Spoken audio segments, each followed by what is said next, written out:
बूढ़ी अम्मा का जादुई पपीते का पेड़। बूढ़ी अम्मा खाना बना रही थी। अरे हाँ हाँ, जानती हूँ तुम्हें भूख लगी है। बस थोड़ी देर और सब्र कर ले, फिर मैं तुझे रोटी देती हूँ। अम्मा की बात सुनकर बिल्ली चुप हो जाती है और अम्मा को देखने लगती है, मानो कि वो अम्मा की बात को समझ रही हो। कुछ देर के बाद अम्मा सूखी रोटी खाने लगती है। बिल्ली, ले आकर तू भी रोटी खा ले। बूढ़ी अम्मा की आवाज सुनकर बिल्ली भागकर आती है और उसके मुंह में एक छोटा सा पपीता था जो आधा खाया हुआ था। अरे अरे अरे, ये पपीता किसका उठाकर लाई है? न जाने कहाँ से लाई होगी। अगर मेरे पास कोई तुम्हारी शिकायत लेकर आया ना, तो मैं नहीं बचाऊंगी तुम्हें। हाँ, जो भी मिलता है बस उसे लेकर आ जाती हो। मैं तेरी पिटाई कर दूंगी। हाँ, चल इधर आ, रोटी खा ले। बिल्ली सूखी रोटी को सूंघ रही थी। क्यों रे, अब क्या तुम्हें दूध चाहिए? मेरे पास नहीं है। जो कुछ मिलेगा वही तुझे खाना होगा, और अगर ऐसा नहीं है तो जाके कोई और घर देख ले। हाँ। उसके बाद अम्मा उठती है और अपने कामों में लग जाती है। बिल्ली वो पपीता आंगन में ही फेंक देती है और सूखी रोटी खाने लगती है। कुछ देर के बाद अम्मा आंगन में झाड़ू लगा रही थी और वो उस पपीते के टुकड़े को उठाती है। ये बिल्ली इस पपीते को न जाने कहाँ से लेकर आई है। अम्मा देखती है कि पपीते के अंदर कुछ बीज थे। अम्मा उन बीजों को निकालकर घर के आंगन में बो देती है। अगर ये बीज लग गए तो भगवान की कृपा से एक दिन यहीं पपीते लगेंगे। उसके बाद बूढ़ी अम्मा वहाँ पानी देती है। ये है बूढ़ी अम्मा की झोपड़ी, जहाँ अम्मा अकेली रहती है। अम्मा की झोपड़ी में उसके साथ एक बिल्ली भी है जो हमेशा अम्मा के पीछे पीछे घूमती रहती थी। अम्मा का एक बेटा था जो गांव की सारी जमीन बेचकर शहर चला गया था और शादी करके शहर में ही रहने लगा, और कभी भी अपनी माँ से मिलने तक नहीं आता था और ना ही उन्हें कभी पैसे भेजता था। क्या फायदा ऐसे बेटे पैदा करने का जो कभी अपनी माँ से मिलने तक नहीं आता। पता नहीं शहर में कौन सा काम करता है जो अपनी बूढ़ी अम्मा की याद तक नहीं आई। आज पता नहीं कैसे दिन निकलेगा। न मेरे पास खाने के लिए अनाज है और न ही एक फूटी कौड़ी है। तभी एक गाय अम्मा के आंगन में आती है। अरे चंदा, आज तूने बड़ी देर कर दी आने में, कहाँ रह गई थी? तभी अम्मा उसको एक बाल्टी में पानी भरकर देती है और वो चंदा गाय पानी पीती है। बूढ़ी अम्मा को जानवरों से बहुत प्यार था।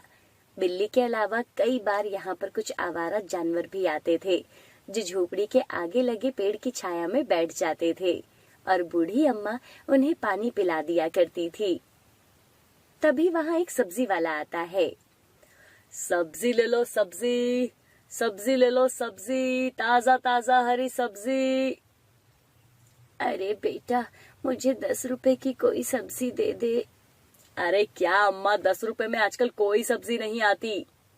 अरे बेटा, अकेली तो हूँ, तू मुझे 10 रुपए की थोड़ी सी सब्जी दे दे, मैं कुछ खाने के लिए बना लूंगी। ये बुढ़िया भी पैसे खर्च करके राजी नहीं है। सब्जी वाला एक सूखा सा घिया अम्मा को दे देता है और अम्मा से 10 रुपए ले लेता है। अरे बेटा, ये तो बहुत दिनों का पुराना और सूखा लग रहा है। क्या अम्मा, 10 रुपए की सब्जी लेने में भी इतने नखरे करती हो? और सब्जी वाला वहाँ से चला जाता है। हाँ हाँ, बस अभी खाना बना रही हूँ। तुम्हें क्या खाना है? घिया खाएगी क्या आज? रात को अम्मा खाना बनाती है और वो बिल्ली को भी खाना देती है। उसके बाद दोनों खाना खाते हैं और सो जाते हैं। अगली सुबह जब अम्मा उठती है तो बाहर बिल्ली जोर जोर से चिल्ला रही थी। अरे अब क्या हो गया? क्यों सुबह सुबह घर सर पर उठाया हुआ है तूने? अम्मा घर के बाहर आती है तो आंगन में पपीते से पेड़ भरा हुआ था और बिल्ली उसे देखकर चिल्ला रही थी। हे भगवान, ये कैसा करिश्मा है। अभी कल ही तो मैंने पपीते के बीज बोए थे और आज इनमें पपीते भी लग गए। ये तो जादू हो गया। मुझे तो लगा था ये पपीते के बीज अंकुरित भी होंगे या नहीं, लेकिन देखो यहाँ तो एक दिन में ही बहुत सारे पपीते लगे हुए हैं। अम्मा बिल्ली को अपने पास बुलाती है। हाँ, तुम्हें पपीता खाना है? देख, ये वही पपीते के बीज से उगा है जो तू अपने साथ लेकर आई थी। आज तुम्हें मैं पपीता तोड़कर दूंगी, समझी? बूढ़ी अम्मा एक डंडे की मदद से पपीता तोड़ने लगती है। तभी बहुत सारे पपीते जमीन पर गिर जाते हैं। अम्मा एक पपीता बिल्ली को काट कर देती है और खुद भी खाती है। अरे, ये तो बहुत मीठे पपीते हैं और ये तो इतने सारे पपीते टूट गए। मैं इनका क्या करूंगी? सब्जी ले लो, सब्जी, ताजा ताजा हरी सब्जी ले लो। हाँ, इस सब्जी वाले को बेच देती हूँ, कुछ पैसे भी आ जाएंगे। अम्मा सब्जी वाले को रोकती है। ए बुढ़िया, फिर से आ गई? अरे बेटा, मेरे पास कुछ पपीते हैं, क्या तुम मुझसे पपीते खरीद लेगा?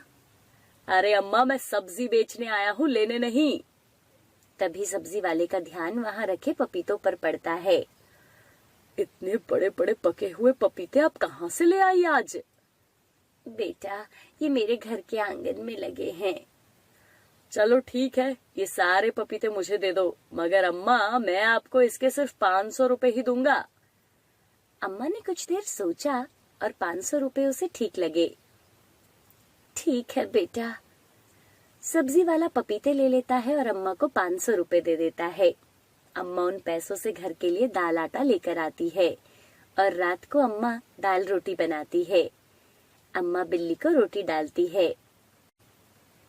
आज कितने समय के बाद दाल रोटी बनी है, आज तो पेट भर कर खाना खाऊंगी। रात को अम्मा खुशी खुशी खाना खाती है। शुक्र है भगवान, हमें भी पेट भर के खाना नसीब हुआ। उसके बाद वो दोनों सो जाते हैं। दूसरी तरफ सब्जी वाला, आज तो सारी सब्जियां बिक गई। कुछ भी कहो, अम्मा के पपीते से आज मुझे बहुत अच्छा मुनाफा हुआ है। लेकिन अम्मा के घर में इतना बड़ा पपीते का पेड़ और इतने मीठे पपीते, क्यों ना इसका सारा मुनाफा खुद ही कमाया जाए। रात को जब सब अपने अपने घरों में सोए हुए थे, इधर सब्जी वाला 2 बोरियां लेकर अम्मा के घर पहुंच जाता है और वहाँ पपीतों का पेड़ देखकर हैरान हो जाता है। अरे, इस बुढ़िया के घर तो खजाना लगा है। देखो तो जरा, कैसे पूरा पेड़ पपीतों से भरा हुआ है। सब्जी वाला चुपके चुपके सारे पपीते तोड़ लेता है। इस बुढ़िया ने तो काफी अच्छी किस्म के पपीते लगाए हैं। आज से पहले मैंने कभी इतने पपीते लगे नहीं देखे। अरे देखो, जल्दी जल्दी सारे पपीते तोड़ लेता हूँ। सब्जी वाला सारे पपीते तोड़ लेता है और दोनों बोरियां पपीते से भर लेता है और अपनी उन्हें वो ठेली पर रखता है और अपने घर ले जाकर एक कमरे में रख देता है। कल सुबह बाजार में जाकर इन पपीतों को बेच दूंगा और खूब पैसे कमाऊंगा। हाँ, अब मेरे पास पैसे ही पैसे होंगे। अगली सुबह जब अम्मा सोकर उठती है, वो अपनी बिल्ली से कहती है, क्यों रे, तू भी कितना सोती है? चल उठ जा, अब सुबह हो गई है। बूढ़ी अम्मा अपने घर के बाहर आती है और देखती है कि पूरा आंगन पपीते से भरा पड़ा था। पेड़ पर भी बहुत सारे पपीते लगे हुए थे। हे भगवान, ये इतने सारे पके हुए पपीते किसने तोड़ दिए? लगता है रात को बहुत तेज आंधी आई थी। लेकिन अब मैं इतने सारे पपीतों का क्या करूंगी? वो सब्जी वाला भी तो पपीते नहीं लेगा। अम्मा एक पपीता खुद खाती है और एक बिल्ली को देती है। वाह, क्या मीठा पपीता है। अम्मा सारा पपीता खा लेती है। आज खाना नहीं खाऊंगी, अब तो इससे ही पेट भर गया है। ऐसा करती हूँ, सड़क के किनारे ये पपीते लेकर बैठ जाती हूँ। कुछ ना कुछ पपीते तो बिक ही जाएंगे। दूसरी तरफ सब्जी वाला सोकर उठता है और वो बहुत खुश था। आज तो मैं खूब पैसे कमाऊंगा। हाँ, वो बढ़िया पेड़ देखकर परेशान हो रही होगी। सब्जी वाला उस कमरे में जाता है जहाँ उसने पपीतों से भरी बोरी रखी थी। सब्जी वाला जैसे ही देखता है कि उसके कमरे में पपीते की जगह बहुत सारे सांप थे और बोरियां खाली पड़ी थी। इतने सारे सांपों को देखकर सब्जी वाला चिल्लाता हुआ वहां से भाग जाता है। अरे अरे बचाओ, ये इतने सारे सांप यहाँ कहाँ से आ गए? अरे मुझे बचाओ।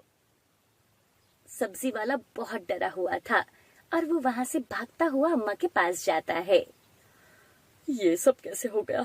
मैंने तो कमरे में पपीतों से भरी बोरियां रखी थी, फिर वहां सांप कहाँ से आ गए? कहीं अम्मा ने कोई जादू तो नहीं कर दिया? हे भगवान, ये सब क्या हो रहा है? सब्जी वाला भागता हुआ उस अम्मा के पास पहुंचता है। बूढ़ी अम्मा सड़क के किनारे बैठी थी और उसके पास बहुत सारे पपीते रखे हुए थे। तभी एक गाड़ी वहां आकर रुकती है। अरे अम्मा जी, पपीते कैसे दे रही हो? बेटा, एक पपीता 100 रुपए में है। मेरे पास कोई तराजू तो नहीं है। अच्छा तो ठीक है, ऐसा करो अम्मा जी, थोड़ा पपीता काट कर खिला दो, खाकर देख ले मीठा भी है या नहीं। अम्मा चाकू से पपीता काटकर उस आदमी को देती है। वाह अम्मा जी, ये पपीते तो बहुत मीठे हैं।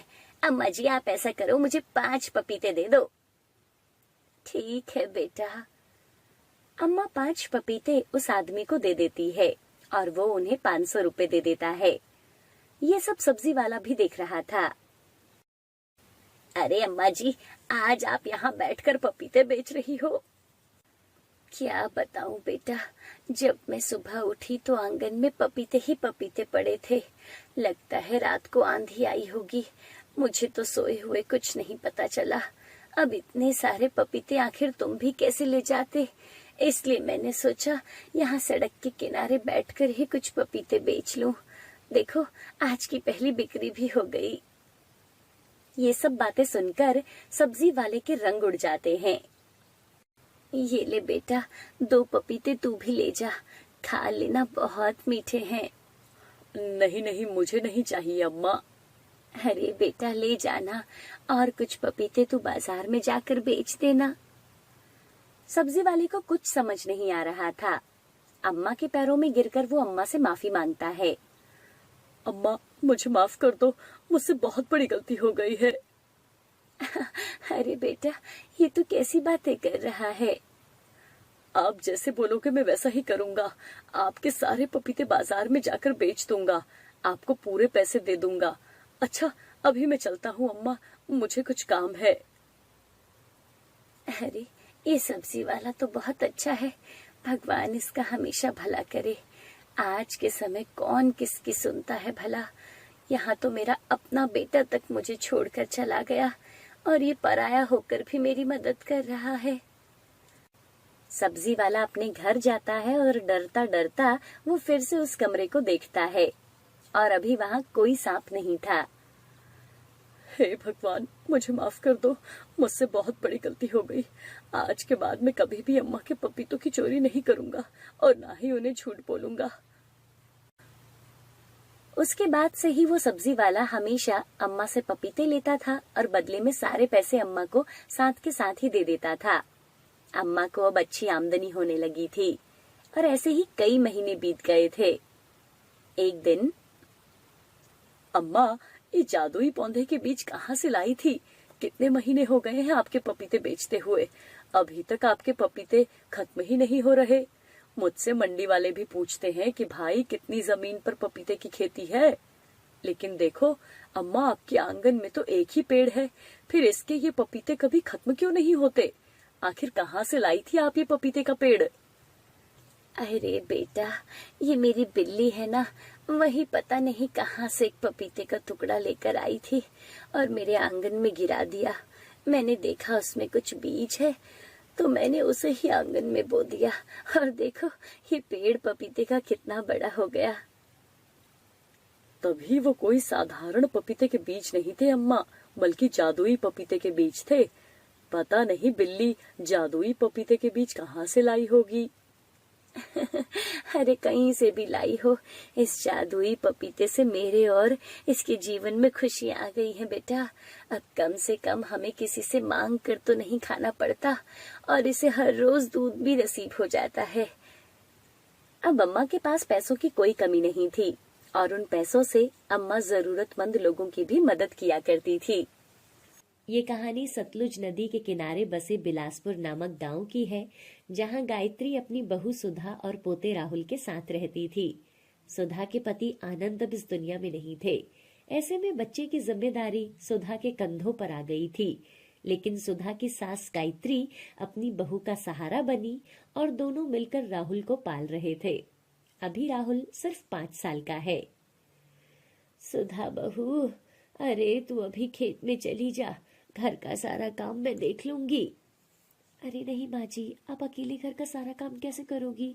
मैं ये कपड़े धोकर सूखने के लिए डाल देती हूँ। कुछ देर बाद राहुल भी सोकर उठेगा तो आपको उसे खाना भी तो खिलाना होगा ना। और वैसे भी आप भी तो पूरा दिन आराम कहाँ कर पाती हो।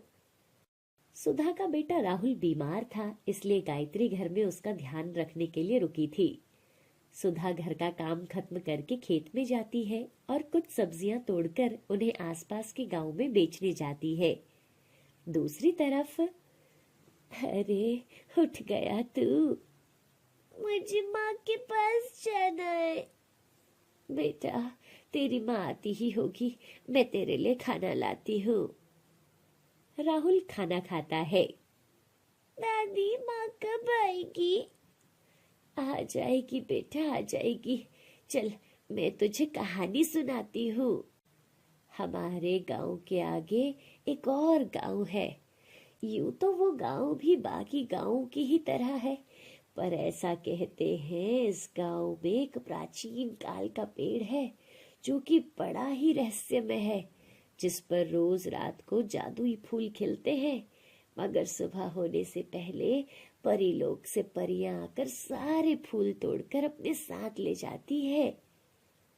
दादी, क्या वो पेड़ अभी भी उसी गांव में है? वो तो मुझे नहीं पता बेटा कि वो पेड़ अभी भी है या नहीं। दादी, माँ कहाँ है? हाँ बेटा, वो आती ही होगी। न जाने आज सुधा कहाँ रह गई है। हे भगवान, आज तो काफी देर हो गई है। सब्जी ले लो, सब्जी, ताजा ताजा सब्जी ले लो। सीमा दीदी, सब्जी ले लो। क्या बात है सुधा, आज तो सुबह से दोपहर हो गई तेरे इंतजार में, आज इतनी देर से कैसे आई हो? अरे क्या बताऊं दीदी, वो मेरा बेटा बीमार है, इसलिए घर का कामकाज करने में देरी हो गई थी। अच्छा, तो ये बात है। पर तेरे देर से आने की वजह से ना, मैंने मोहल्ले की बाकी औरतों के साथ उस गोपाल से ही सब्जी ले ली है। ठीक है दीदी, फिर तो मैं चलती हूँ।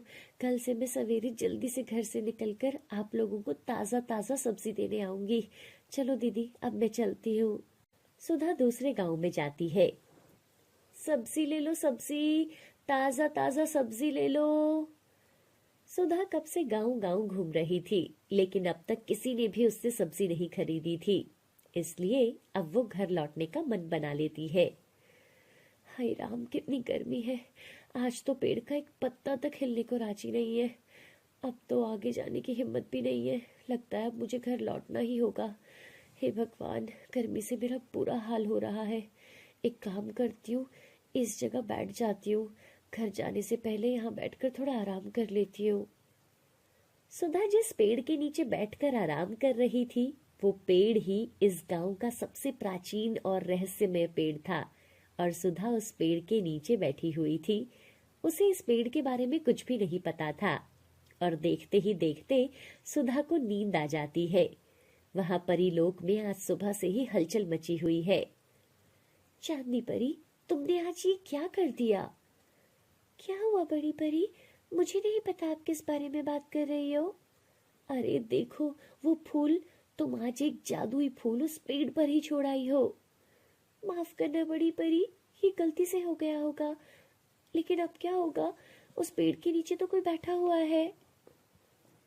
अरे ये बहुत बड़ी गलती है। रानी परी को अगर इस बात का पता लगा तो वो तुम्हें बहुत बड़ी सजा देंगी। मैं अभी नीचे जाकर उस फूल को लेकर आती हूँ।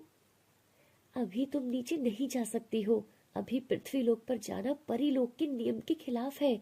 तुम्हें सूर्यास्त होने का इंतजार करना होगा। ठीक है बड़ी परी, मैं सूर्यास्त होते ही वो फूल आपको लाकर दे दूंगी। तभी अचानक बहुत तेज हवा चलने लगती है और तेज हवा की वजह से पेड़ में फंसा जादुई फूल सुधा की सब्जी वाली टोकरी में जाकर गिर जाता है और तेज हवा के चलते सुधा नींद से जग जाती है।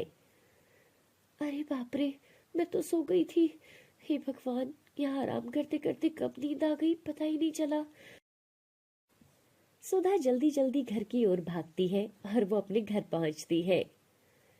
अरे बहू, क्या बात है, आज तो तुमने आने में बहुत समय लगा दिया। सब ठीक तो है ना? हाँ माँ जी, सब कुछ ठीक है। राहुल कैसा है? उसने कुछ खाना खाया?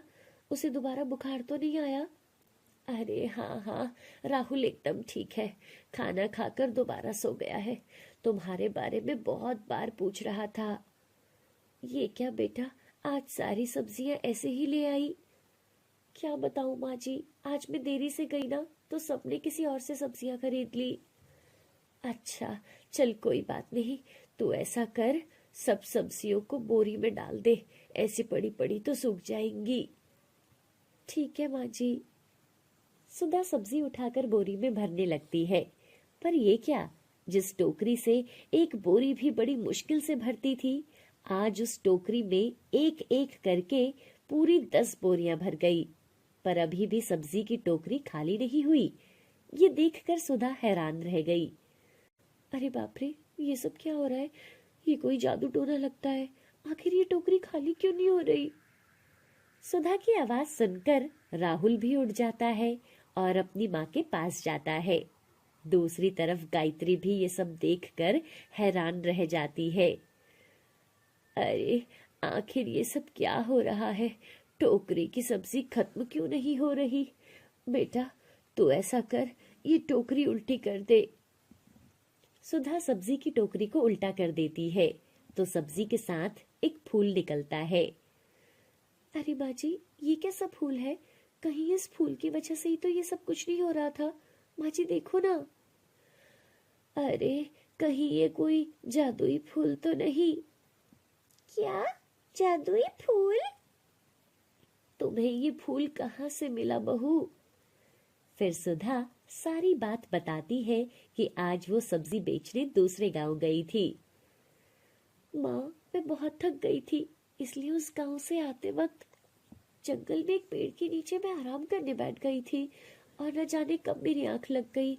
वो तो बहुत तेज तूफान आया, तब मेरी नींद खुली।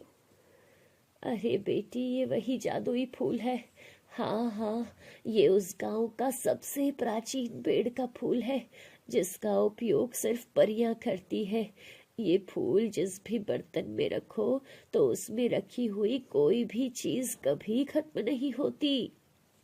हाँ तो हमारे साथ भी देखो ठीक वैसा ही हुआ है। देखो ना, घर में सब्जियां ही सब्जियां हो गई है। दादी, ये सच में कहानी वाले पेड़ का जादुई फूल है? हाँ बेटा, मुझे पूरा विश्वास है कि ये वही जादुई फूल है। सुधा, जिस पेड़ के नीचे तुमने आराम किया वो कोई साधारण पेड़ नहीं था, वो जादुई पेड़ था।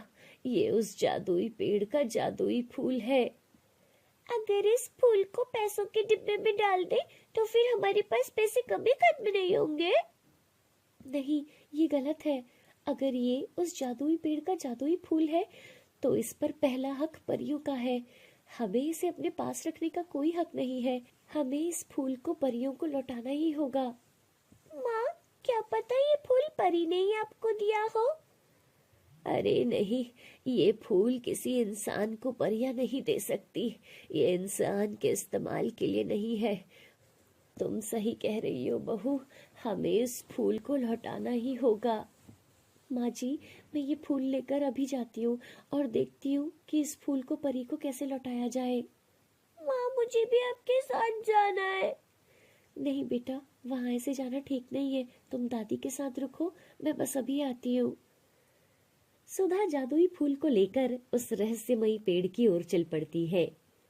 परी, ओ परी, देखो मैं आपकी अमानत लेकर आई हूँ। आपको इसे कैसे लौटाऊं मुझे नहीं पता। आप मेरे सामने आओ। सुधा की आवाज सुनकर परी लोक में बड़ी परी ने चांदनी परी को नीचे जाने का आदेश दिया। जाओ चांदनी परी, सुधा एक भली औरत है, तुम उसके पास जाकर वो जादुई फूल लेकर आओ। रानी परी को मैं समझा लूंगी। ठीक है बड़ी परी, जैसा आप कहें। चांदनी परी सुधा के सामने आती है। हाँ सुधा, मैं चांदनी परी हूँ। मैं परी लोक से ये फूल लेने आई हूँ। ये लो चांदनी परी, ये आपकी अमानत। तुम बहुत नेक दिल की हो सुधा, तुम्हारा बहुत बहुत शुक्रिया। ये फूल लौटाकर तुमने मेरी बहुत बड़ी मदद की है। ये तो मेरा फर्ज था। सुधा, मैं तुम्हारी ईमानदारी से बहुत खुश हूँ और मैं तुम्हें एक तोहफा देना चाहती हूँ। चांदनी परी एक सोने से भरी पोटली सुधा को देती है। धन्यवाद चांदनी परी। सोने के सिक्कों से भरी पोटली लेकर सुधा खुशी खुशी घर लौटती है और घर वालों को पूरी बात बताती है। अब सुधा की सारी मुसीबतें खत्म हो गई थी और अब वो बहुत अमीर हो गए थे। अब वो खुशी खुशी अपना जीवन जीने लगे।